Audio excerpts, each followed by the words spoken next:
Oui, là j'entends la voix de maman. Soyez bénis abondamment. Amen. Nous allons prier. Nous allons prier pour rendre grâce au Seigneur pour le témoignage de notre sœur qui nous est venu aussi de la part de nos frères et sœurs pour nous encourager dans notre marche. Comme nous l'avons déjà partagé, on ne se lasse pas de réécouter ce que le Seigneur a à nous dire et ce qu'il attend de nous. C'est comme ça que cette parole aussi fait l'effet dans nos cœurs. Prions. Père, ce matin, nous sommes encore là devant toi.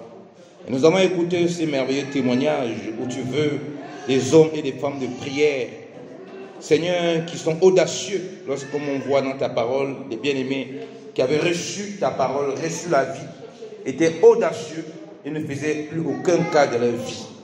Ils n'avaient pas peur, ô Dieu, de parler du Christ qui guérit, de parler du Christ, ô Dieu, qui sauve lorsque l'homme ne croit plus au salut, lorsque l'homme ne croit plus à la guérison. Seigneur, tu connais combien de fois il est difficile aujourd'hui de parler de Christ qui restaure, qui délivre du péché lorsque le péché est normalisé, ô Dieu. Seigneur, oui, du Christ qui guérit, ô Père, lorsque la maladie est normalisée, lorsque la science est devenue, oui, la divinité, ô Papa des hommes, ô Dieu. Mais ce matin encore, ô Père, nous voulons être des enfants de Dieu audacieux par la foi dans une pleine consécration à Christ au nom de Jésus. Père, je déclare et je proclame au Père que chaque enfant de Dieu au Père et a reçu cette parole au Dieu, ce témoignage au Dieu. Laisse que son cœur soit transformé par ta parole au Dieu et partout où il se trouve, être un témoin véritable de Christ au Dieu. Seigneur, un témoin témoigne. Il témoigne de ce que Christ a fait dans sa vie et il témoigne de ce que Christ est capable de faire dans la vie des autres parce qu'il est fidèle, il est puissant, il est réel, il est ressuscité et par la foi, il produit des miracles. Seigneur, merci parce que des vies seront encore transformées et sont transformées. Béni sois-tu pour la parole que tu nous accordes encore ce matin. Merci de remplir nos cœurs de ta présence, nos cœurs, Seigneur de gloire, de l'obéissance à ta parole et de la victoire, ô Dieu, ô Seigneur, et de la manifestation de ta victoire, ô Père, ô Seigneur, dans nos vies de tous les jours. À toi soit la gloire, ô Père, à toi soit le louange encore, ô Père, au nom puissant de Jésus-Christ de Nazareth. Amen. Oh, les amens là sont faibles. Alléluia. Gloire à Dieu. Nous rendons grâce au Seigneur qui nous permet de partager sa parole. Et c'est très important. Je reviens sur le témoignage de notre sœur. Vous savez, nous sommes des témoins. Nous sommes des témoins du Seigneur. Le Seigneur, il a envoyé ses disciples comme des témoins. C'est les autres qui nous ont appelés chrétiens, c'est-à-dire ceux qui suivent Christ, c'est-à-dire ceux qui lui ressemblent, parce que le Seigneur lui-même est un témoin du Père dans les vies, dans sa marche. Et la vie chrétienne n'est que la vie de Christ en nous. Et Christ en nous, comme dit Éphésiens chapitre 1, l'espérance de la gloire. Donc ça veut dire que la vie chrétienne, ce n'est pas une vie de religion comme le monde. Ce n'est pas une vie où on est enfermé dans des schémas religieux comme dans le monde sont enfermés dans des schémas religieux. Le musulman, c'est qu'il a 5 fois la prière par jour, tout ça. Il a des tactiques, il a des techniques. La vie en Christ, ce n'est pas ça. C'est la vie de quelqu'un d'autre en nous. C'est-à-dire la vie de Christ par son esprit en nous. Et la parole et les instructions qu'on reçoit sont juste des instruments pour nous montrer la direction afin que nous puissions vivre ce Christ en nous. Alléluia. C'est très important de rappeler et de comprendre ça. Comme lui-même, il témoignait du Père partout où il allait. Et il témoignait du Père comment? Par sa vie et par la démonstration de la puissance de Dieu qui émanait de lui. Alléluia. Amen. Donc quand il parlait des choses, il parlait des choses qu'il connaissait, qu'il avait vues, qu'il avait expérimentées. Voilà pourquoi on ne peut pas témoigner de quelque chose qu'on n'a pas vu, qu'on n'a pas goûté, qu'on n'a pas expérimenté. Et c'est ça dans la vie des religions selon le monde. Et non selon Christ. Et parfois, ça nous échappe, bien aimés dans le Seigneur. Parfois, ça nous échappe. Et on a toujours besoin d'être instruit sur ces choses dans notre marche en tant qu'enfant de Dieu. Les disciples sont allés témoigner. Ils ont reçu la vertu du Saint-Esprit. Témoigner. Et quand ils ont reçu la vertu du Saint-Esprit, ils n'avaient pas peur pour leur vie. C'est les mêmes disciples qui avaient abandonné le maître. Quand on l'a arrêté pour aller le faire fouetter pour l'amener à la croix, qui avait fui, c'est les mêmes qui tenaient ferme, qui tenaient irrésistible, qui tenaient inébranlable, et qui pouvaient dire, Jean-Pierre pouvait dire devant le Sanhédrin, devant les principaux, que nous ne pouvons ne pas parler, dire des choses que nous avons entendues et parler des choses que nous avons vues et expérimentées. Quand quelqu'un trouve quelque chose de merveilleux, regardez les hommes. Je prends une figure selon le monde pour qu'on comprenne. Quand un homme découvre une formule chimique, c'est qu'on appelle souvent les savants, après les prix Nobel, là, quoi que ce soit, il découvre quelque chose, il découvre, parce que l'homme, il ne crée pas, il découvre seulement. Il est empressé, il s'empresse de breveter, de faire en sorte que ça porte son nom et qu'on répande partout que c'est lui qui a trouvé. Donc, il veut à tout prix que cette nouvelle se répande partout. Bien entendu. La nature nous enseigne. Bon, l'homme fait ça avec un côté un peu égoïste parce qu'il faut que ce soit son nom qui soit mis en avant. À plus forte raison, toi qui as reçu le roi des rois, le créateur du ciel et de la terre, quand tu goûtes, comme le fou de Gadara, quand il a goûté le Seigneur, il a dit, le Seigneur dit que il demande au Seigneur, laisse que tu sois. Il dit que non, va dire dans ta famille. Il a parlé partout de la puissance de Dieu, de la grâce de Dieu. Parce que c'était un ancien fou, ce n'était plus le fou là. On avait tout essayé, on avait tout fait, on enchaînait. Quand il a rencontré le roi des rois, qui a délivré des légions, des démons qu'il enchaînait, il voulait suivre le roi l'a donné la direction, que non, ne me suis pas. Les gens ont besoin de te voir, et voir l'ancien qui était pendant des années, ici là, enchaîné, ligoté par la maladie, ligoté par le péché, ligoté par la dépression, ligoté par plein de choses, ligoté par le rejet, ligoté par beaucoup de choses. Dieu dit non, les gens ont besoin de voir la nouvelle personne qui est délivrée du péché, qui est délivrée des démons, qui est délivrée de la maladie, qui est délivrée de l'incrédulité et qui parle maintenant de Dieu. Alléluia. Dieu veut que les gens voient cette personne. Qu'est-ce qu'il a vécu? Ce n'est pas par l'enseignement. Jésus est venu, il a commencé à expliquer que, écoute, fais ceci, fais cela. Les hommes avaient tout fait, ça ne va pas marcher. Ce que Christ a amené, c'est ce que nous parlons aujourd'hui, c'est le but. Christ a amené une transformation. Nous parlons de la transformation. La vie nouvelle à Christ. Et parfois, c'est des choses que on n'est pas parfois beaucoup enseigné. Papa, j'ai dit, on vient t'asseoir ici, moi, il ne te voit pas. Il veut tourner la tête. Il faut que je voie tout le monde. S'il te plaît. Merci beaucoup. La vie nouvelle à Christ.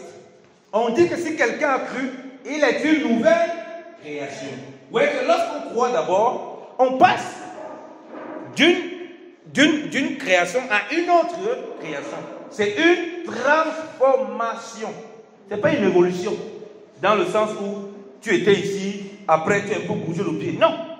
Tu es quitté d'une créature à une autre. Ça, c'est important. Et là-dedans, il y a quoi, comme je dis, une transformation totale de ta personne.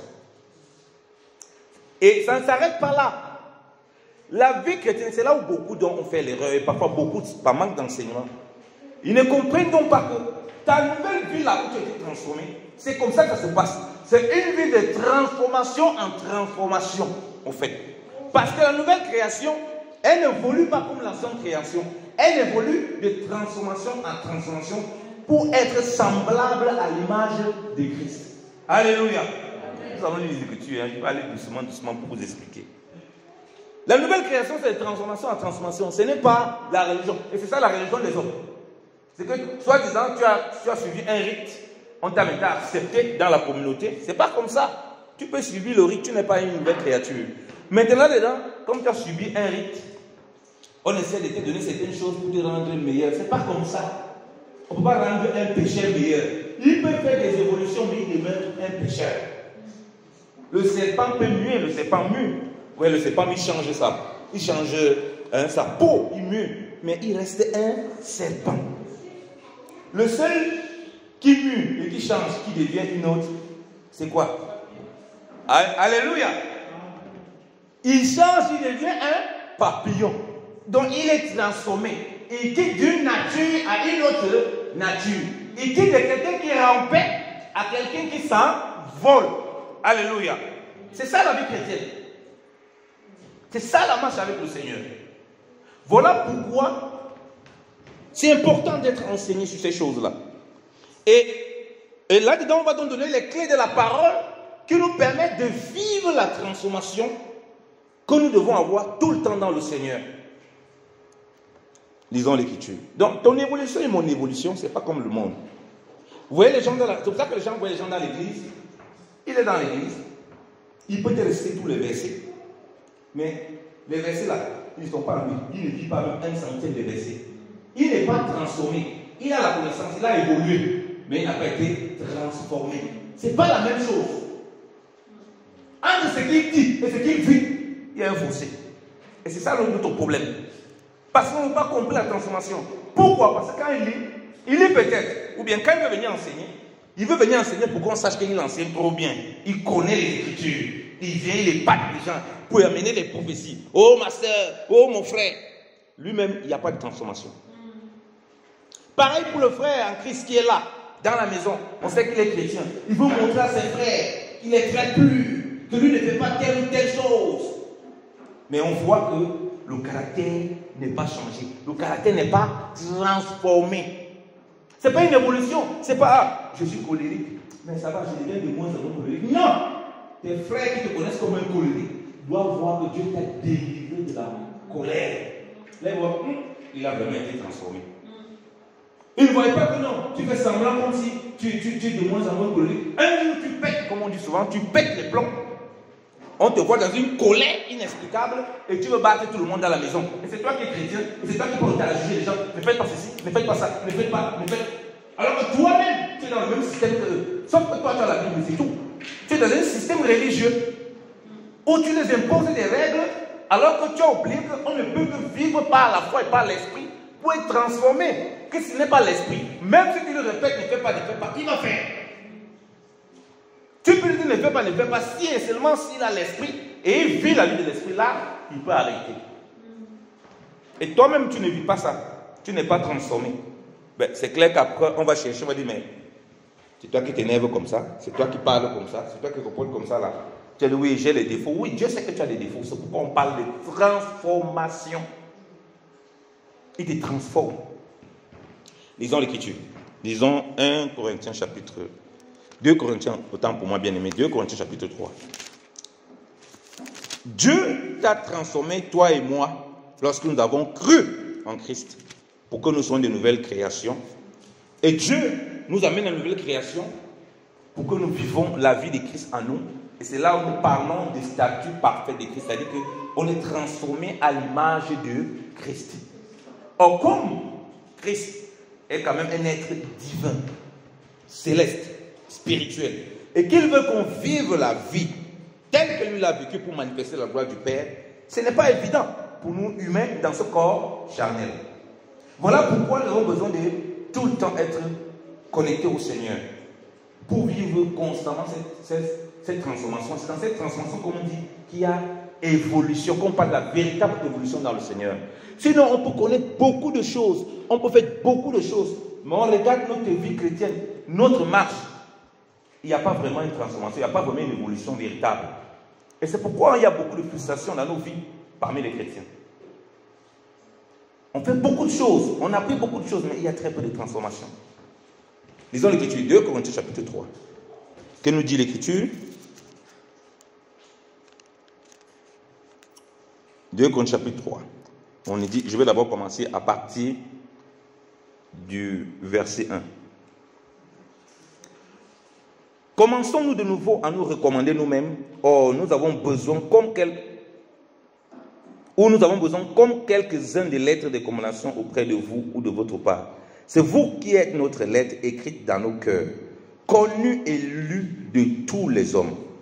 Vous êtes manifestement une lettre de Christ, écrite par notre ministère, non avec de l'encre, mais avec l'Esprit du Dieu vivant.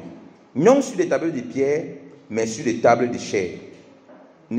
Mais sur des tables de chair, sur les cœurs. Cette assurance, nous l'avons par Christ auprès de Dieu. Il dit, nous sommes la lettre de Christ, lue et connue. Vous voyez, nous sommes devenus une lettre. Or, la lettre, si, littéralement, elle ne bouge pas, elle reste statique.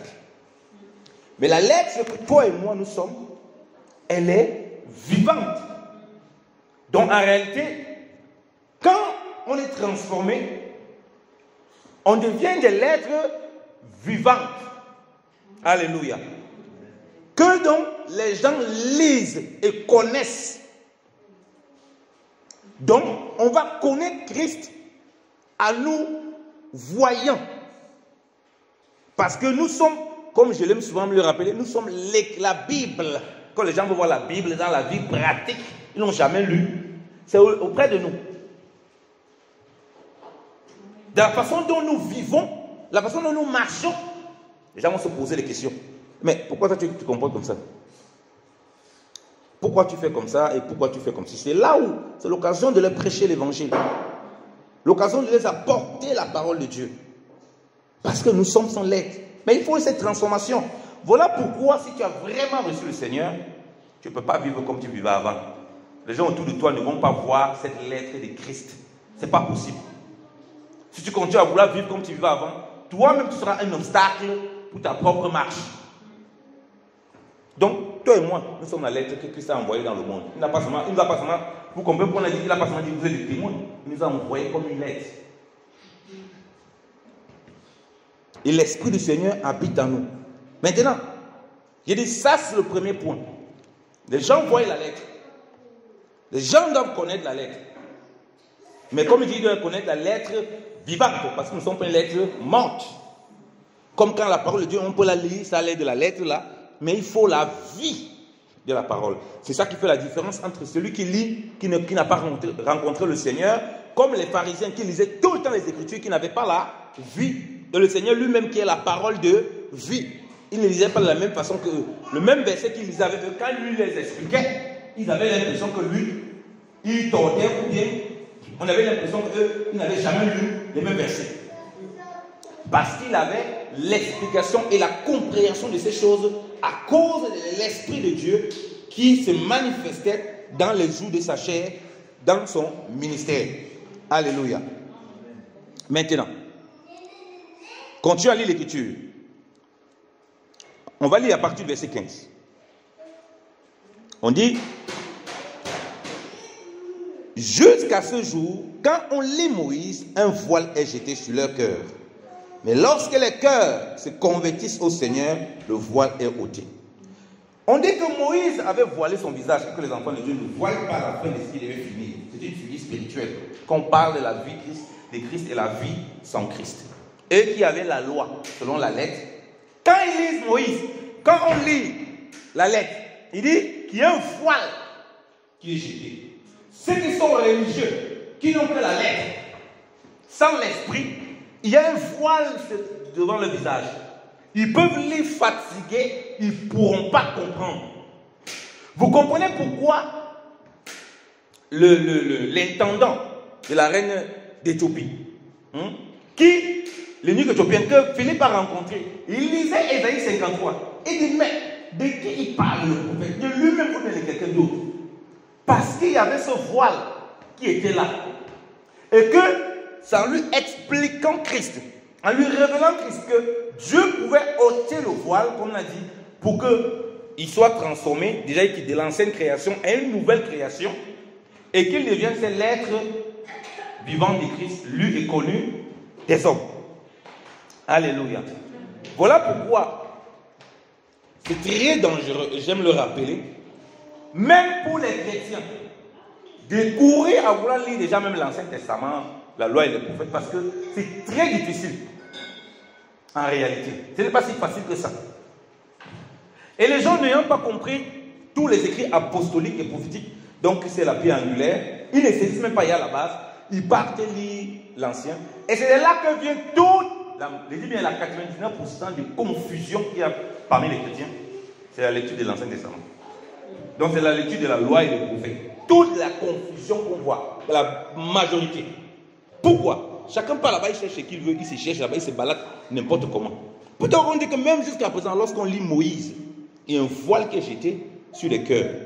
Et on dit que lorsque les cœurs sont convertis par l'intelligence, c'est le cœur qui est converti. Et c'est en ce moment que le voile est ôté. Donc c'est au niveau du cœur, de l'homme intérieur, que Dieu se révèle. Et là maintenant, il ne lit plus l'écriture avec les lunettes de son raisonnement, avec les lunettes de sa congrégation, avec les lunettes de sa religion. Il lit les écritures avec les lunettes du Saint-Esprit. Pour aller où? Comme j'ai dit, pour aller à la statue parfaite de Christ. Pourquoi on dit de se convertir à Christ? Parce que toutes les écritures parlaient déjà de l'Ancien Testament, parlaient de Christ, de sa gloire, de sa souffrance, de la gloire et de la vie qu'il doit mener. Et tout ce que nous avons aujourd'hui nous ramène à cette même chose. À comment Christ veut qu'on vive, à comment lui il a vécu, à comment on doit marcher dans ce monde. Et cette vie de Christ en nous va nous permettre donc de nous distinguer et manifester la gloire de Dieu, tel que Christ lui-même marchant sur la terre, il manifestait la gloire du Père. Vous comprenez pourquoi il dit que comme le Père, Christ dit, comme le Père m'a envoyé, moi aussi je vous envoie. Le Père l'a envoyé comment? On voit comment il a vécu. On voit comment il a marché. En réalité, toi et moi, on voit notre marche. Toi et moi, on voit comment on doit vivre. Comment il se comportait. Comment il était au milieu du peuple. Il dit, le Père m'a envoyé, je vous envoie pareillement dans le monde. Nous sommes du monde, nous sommes dans le monde, mais nous ne sommes pas du monde. Alléluia. Il dit, on va continuer la lecture. Or, verset 17. Or, le Seigneur, c'est l'Esprit. Et là où est l'Esprit du Seigneur, là est la liberté. Nous tous qui, le visage est découvert. Rappelez-vous, Moïse avait couvert le visage. On ne voyait pas son visage. On ne voyait pas. C'était couvert. Ok? Parce que ça doit prendre fin. Les choses sont floues. Sous la loi, les choses sont floues. Et que maintenant, nous tous, le visage découvert. Contemplant comme dans un miroir la gloire du Seigneur, nous sommes transformés en la même image de gloire en gloire, comme par le Seigneur l'Esprit. Alléluia. Vos amens là sont faibles. Alléluia. J'ai dit que la vie chrétienne, c'est une vie de transformation. On parle ici de transformation de gloire en gloire.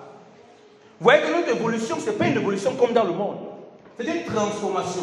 Voilà pourquoi la véritable connaissance. Vous voyez quelqu'un qui lit tous les jours, que Dieu lui permet de comprendre certaines choses. Ce n'est pas parce qu'il lit beaucoup. Tu peux lire tous les jours, mais tu ne comprends rien. Le Saint-Esprit qui vient, qui ajoute. Alléluia. Un petit peu. Au fait, il t'a transformé. Parce que l'ajout qu'il va te faire, c'est un ajout, pas juste pour que tu connaisses et que tu tapes la poitrine. C'est un ajout qui sera bénéfique dans ta vie de tous les jours et qui va te permettre de vivre la vie de Christ. Alléluia. C'est ça la transformation. Lorsque vous allez, ceux qui travaillent dans les usines, les chaînes de transformation, tout ça, vous voyez comment on transforme les produits. Ils finissent quoi? D'une étape à une autre étape. On ne peut pas sauter les étapes dans le processus des chaînes de transformation. On ne peut pas. Dès qu'il a fini une étape de transformation, peut-être il y a une étape d'emballage, il va partir à l'étape d'emballage. Dès qu'il va finir l'étape d'emballage, peut-être il y a une étape de mettre des étiquettes, il va prendre les étiquettes. Donc il part, la transformation se fait étape par étape. Ce n'est pas tu sautes 3 étapes, tu pars à la 5e étape. Après, on se rend compte que non, c'est mauvais. On vient, on te ramène. Tu marches comme ça, tu auras toujours des problèmes dans ta marche. Or, maintenant, il dit que nous sommes transformés. Ce n'est pas nous qui définissons le temps de transformation. Ce n'est pas nous qui définissons le temps de transformation. Ce n'est pas nous qui définissons quand et comment le Seigneur opère la transformation. La chose que nous on sait, qui est de notre responsabilité, il dit quoi? Nous contemplons. Alléluia. Nous contemplons. C'est-à-dire que nous admirons le Seigneur. Nous regardons au Seigneur. En quoi? Dans la parole. Nous regardons au Seigneur en quoi? Dans la prière. Nous regardons au Seigneur en quoi? Dans tout ce que nous faisons. La Bible dit que tout ce que nous faisons, nous ne le faisons pas comme pour les hommes, mais comme pour le Seigneur. En fait, nous mettons le Seigneur tellement en premier rang dans tout ce que nous faisons. Et là-dedans, maintenant, il dit qu'il y a une transformation qui se fait de gloire en gloire par l'esprit. Mais quand les gens les ça laisse la contemplation. Quand les gens viennent, comme il dit, quand on vient là, c'est pour contempler le Seigneur. Au-delà de tous les problèmes que nous avons. Si tu n'es pas venu ici, c'est pour contempler le Seigneur. Tu es venu ici parce que tu as à tout prix besoin d'une prophétie. Parce qu'il y a une prophétie, parfois j'entends qu'il prophétise, j'ai besoin d'une prophétie. Il y a un problème. Si tu ne reçois pas la prophétie, tu vas rentrer frustré. Parce que tu n'es pas venu pour contempler le Seigneur. Mais si tu viens pour contempler le Seigneur, lui qui connaît les secrets cachés de ton cœur, qui connaît les problèmes que tu peux avoir, ce n'est pas le passé qui va utiliser, c'est le frère Jonathan qui va utiliser pour te donner une parole. Alléluia! Ce n'est pas toi, tu ne connais pas le quand et le comment. Tu sais seulement que tu dois te disposer à contempler le Seigneur. On dit comme au travers d'un miroir. On connaît ce que c'est que le miroir. Le miroir, c'est quoi? Le miroir, c'est quoi? Vous connaissez. Le miroir, c'est la parole de Dieu. Qu'est-ce que Jacques nous dit? Si quelqu'un écoute la parole et la met en pratique, il est comme un homme qui il a vu son visage sur le miroir. Lisons. Parce que quand je parle du miroir, je parle de la figure du miroir avec la parole. C'est comme si j'inventais. Parce que vous allez comprendre, quand on dit tu avais le miroir, les gens croient que ça allait devenir se tenir devant un miroir dans leur maison. Seigneur, il te contemple. C'est toi-même que tu vas voir là-bas. Ce n'est pas Christ. Oui, Jacques chapitre 1. On va revenir dans notre texte. Hein. On part dans Jacques chapitre 1. Alors, lisons Jacques chapitre 1. Il est dit, à partir du verset 22. Mettez en pratique la parole et ne vous bornez pas à l'écouter, en vous trompant vous-même par des faux raisonnements. Car si quelqu'un écoute la parole et ne la met pas en pratique, il est semblable à un homme qui regarde dans un miroir son visage naturel et qui, après s'être regardé, s'en va et oublie aussitôt quel il était. Vous voyez que la parole est comparée à un miroir où on voit notre reflet. Mais ce qui est bien avec le Seigneur, c'est que lui dit que nous, au travers du miroir, nous on le voit.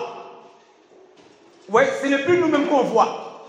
On le voit et en le voyant, on est transformé à son image.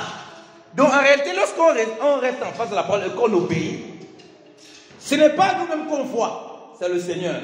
Mais lorsqu'on marche dans la rébellion, lorsqu'on marche comme on veut, c'est nous-mêmes qu'on voit à l'intérieur, on est tout pareil. Et on continue notre vie comme si ça n'était de rien. C'est-à-dire que le miroir de la parole de Dieu, quand elle fait qu'on se voit, elle doit montrer les tas et les retards qui ne vont pas dans nos vies. Pourquoi? Parce que nous sommes appelés à être transformés. On va transformer quelqu'un qui n'a pas besoin de transformation. Donc voilà pourquoi lorsqu'on voit dans la parole le Seigneur, il va nous faire voir les choses qui ne vont pas dans notre vie, les choses qu'il faut améliorer. Et c'est là, dans ça, qu'il nous transforme pour qu'on soit à son image. Alléluia. Donc la parole est un miroir pour qu'on s'est mis pour ressembler à Christ. Alléluia.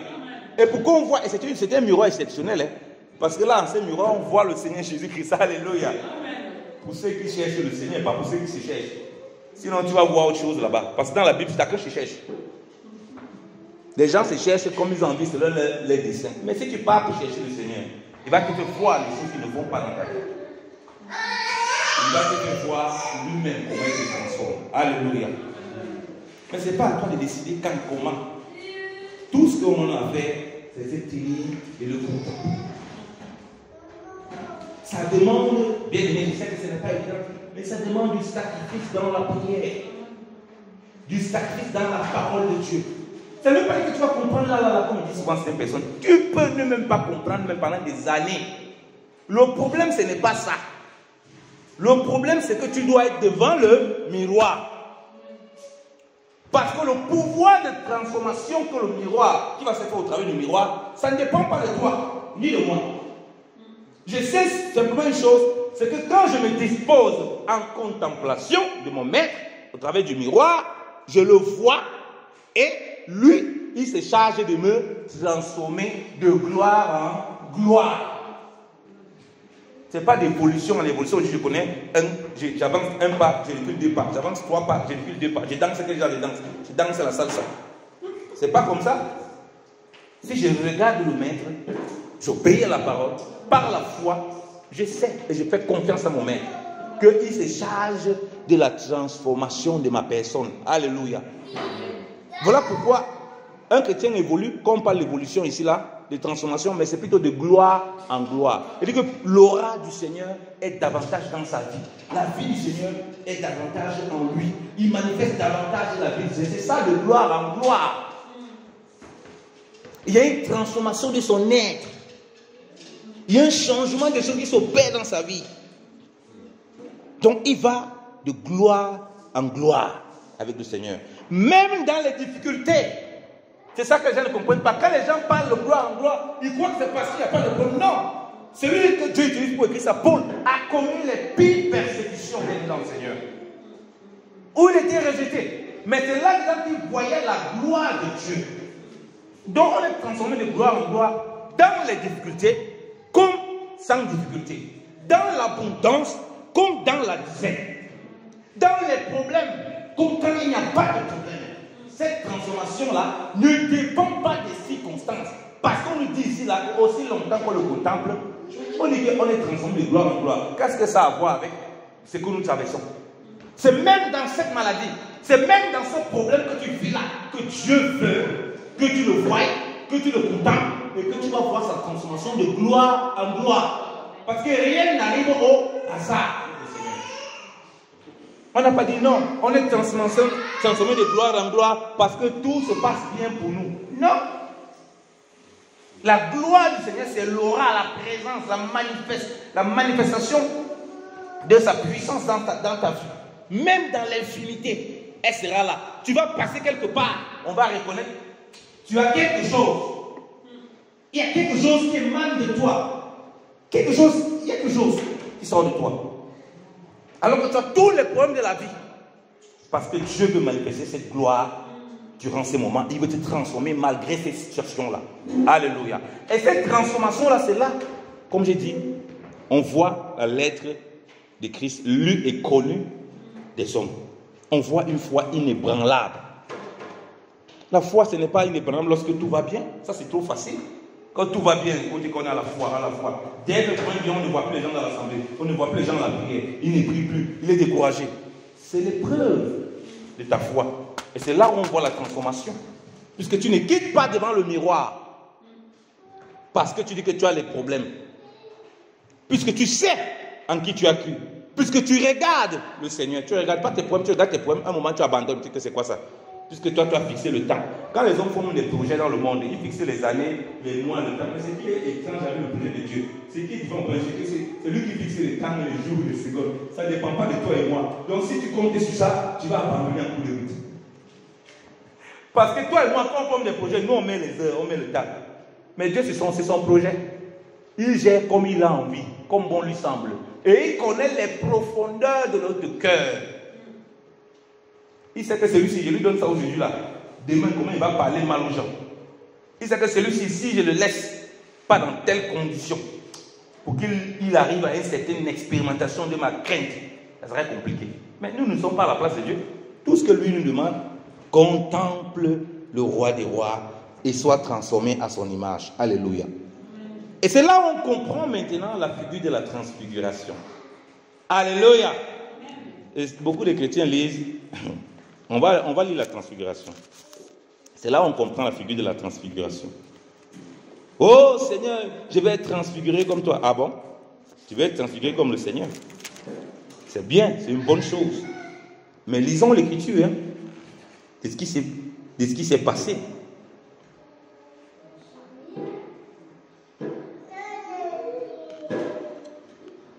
On dit ceci, je vais lire dans Luc chapitre 9.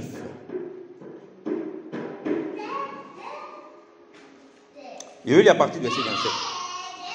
Je vous le dis en vérité. Non, je vais même lire la partie. Je vais lire à partir du verset 25. Et que servira-t-il à un homme de gagner le monde s'il se détruisait ou se perdait lui-même? Car quiconque aura honte de moi et de mes paroles, le Fils de l'homme aura honte de lui quand il viendra dans sa gloire et dans celle du Père et des saints anges. Je vous le dis en vérité, quelques-uns de ceux qui sont ici ne mourront point qui n'aient vu le royaume de Dieu. Environ 8 jours après qu'il eut dit ces paroles, Jésus prit avec lui Pierre, Jean et Jacques, monta sur la montagne pour prier. Oh Seigneur, je vais être transfiguré. Seigneur, vraiment transfigure-moi. Mais les gens ne veulent pas la montagne de la prière. Moi, je ne sais pas que c'est la transfiguration du Seigneur, ils veulent. Tout ce que nous avons parlé, comme la salle parlé, témoigner ici de l'audace, d'être accueilli dans la prière. On parle, Jésus était un homme de prière dans les films de sa chair. C'est incroyable. Après avoir parlé, il avait la puissance, il avait toutes choses. Mais comme je dis, tout cela, c'est pour notre instruction, c'est pour nous montrer notre marche en réalité. La montagne est toujours la figuration de la présence de Dieu ou bien de la communion avec Dieu. Il a pris quelques-uns, il n'a pas pris tous. Pour nous montrer que la consécration, dans cette vie de prière-là, on n'a pas besoin d'être beaucoup. Et on ne regarde pas le nombre qui est à côté, qui nous entoure. Le Seigneur monte avec les trois. Il monte avec ces trois. L'Écriture nous dit ceci, regardez bien. Verset 29. Pendant qu'il priait, l'aspect de son visage changea et son vêtement devint d'une éclatante blancheur. Pendant qu'il priait, il priait pour chercher quoi? Il priait pour demander comme nous, guérison tout le temps, voiture, maison, voyage, projet. C'est ça qu'il priait. Pendant qu'il prie, il est transfiguré. Son corps, tout son être est changé. Voilà pourquoi je vais parler que la vie chrétienne, c'est une vie de transformation de gloire en gloire. Pendant qu'il priait, tout son aspect est changé. Donc les disciples, quand il les prend ces quelques-uns, il les fait être témoins de la transfiguration qui s'opère dans la prière. Ce n'est pas lui qui a décidé d'être transformé. Tout ce qu'il fait, c'est qu'il les amène à la montagne, il venait les trois, venait être témoin de quelque chose. Il prie. On n'a pas dit, regardez, on dit pendant qu'il priait, on a mis il là au pluriel. Les disciples priaient. Les disciples étaient comme des frères valois, ils suivaient seulement le mouton, comme nous sommes là. Pendant que les serviteurs de Dieu sont en train de prier, tu amènes les frères et sœurs, tu veux les amener à la montagne pour qu'ils comprennent les choses de Dieu. Pendant que tu es en train de prier, ils sont à côté, ils te regardent comme la télévision. Chacun te regarde comme la télé. Et puis on est étonné que les gens ne sont pas transformés dans leur vie. On est étonné que les gens essaient de faire des évolutions bizarres dans l'église. Quand il faut prier, quand il faut être à la montagne, pour rechercher la volonté du Père, pour désirer, pour contempler le Seigneur, parce que comme dit, on contemple dans le miroir, on contemple dans la prière. J'ai pris la première figure du miroir, qui est la parole de Dieu, parce que par la parole, Dieu nous parle, et par la parole, nous pouvons voir ce qu'il attend de nous. Par la prière, nous parlons à Dieu. Et par la prière, Dieu aussi nous répond.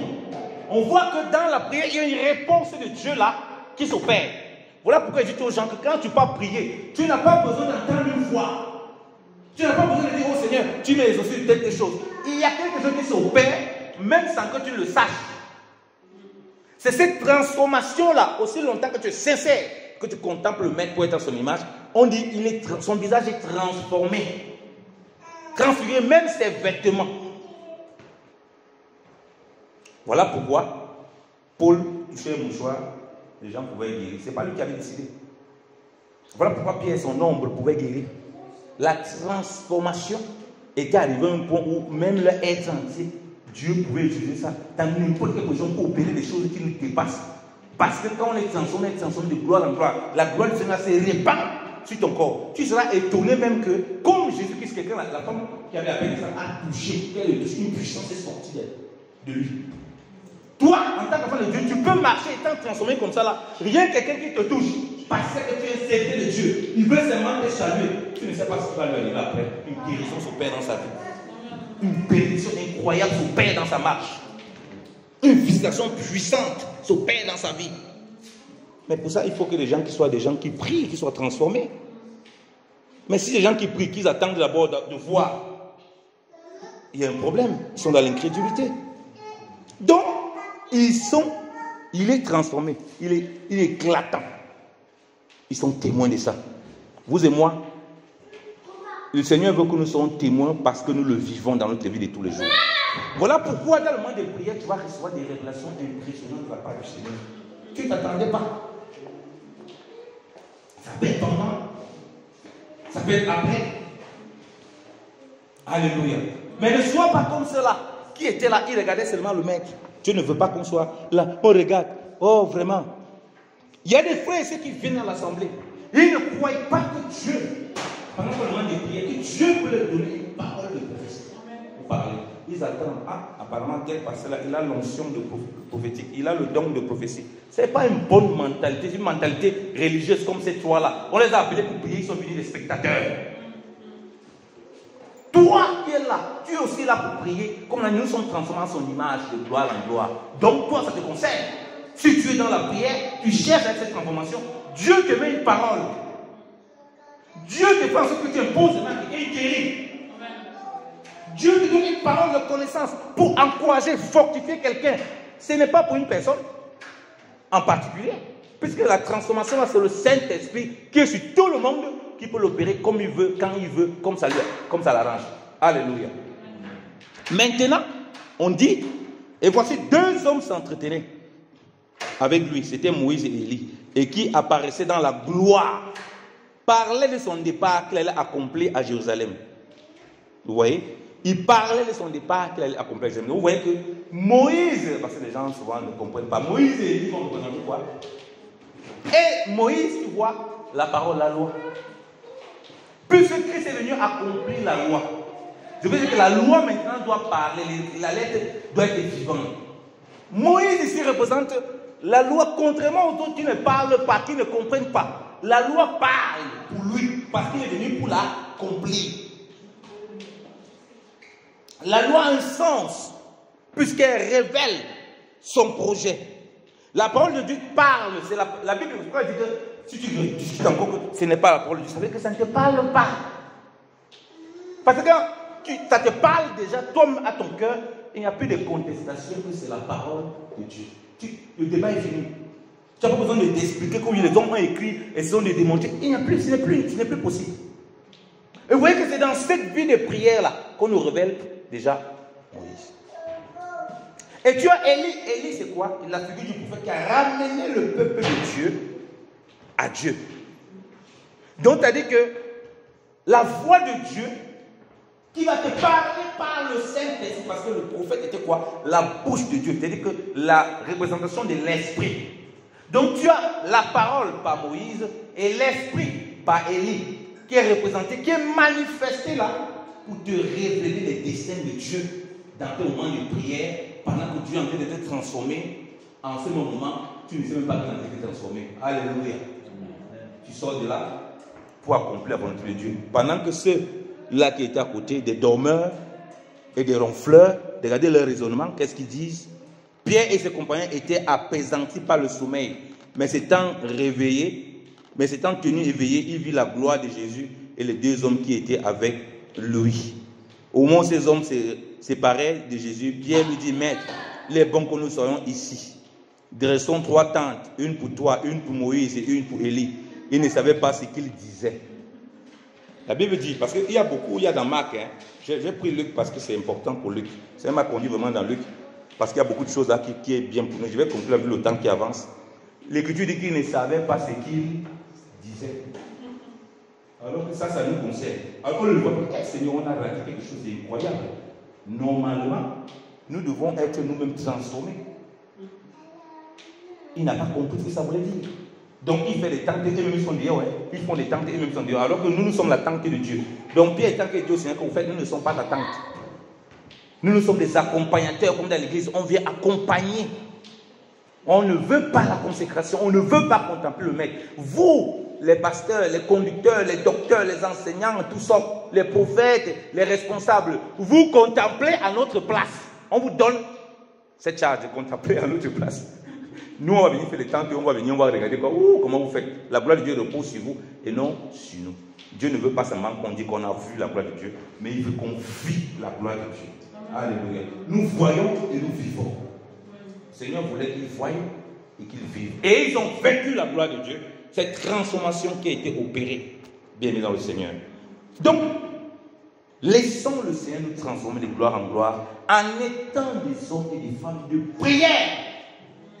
Aimons la montagne de prière avec le Seigneur. Désirons d'être transformés à l'image de Christ.